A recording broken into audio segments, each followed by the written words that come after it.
Low po. So, I'm gonna demonstrate the output of my registration form.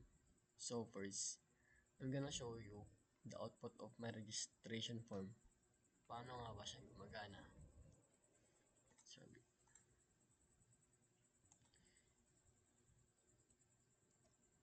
hmm.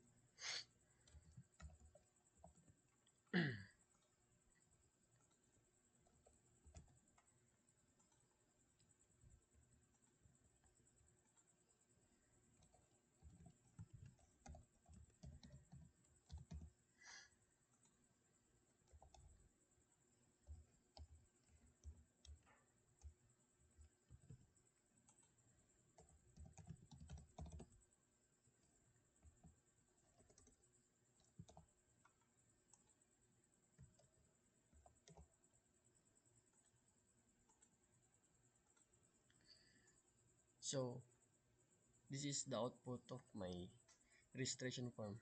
So why is the output just like that?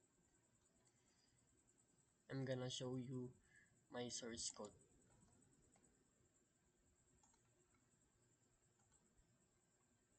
This is my this is the code of my output. I write the intergender plus anything that you write in the name, gender, username, password, confirm password, email, phone. That's what will come out. So guys, try natin ulit.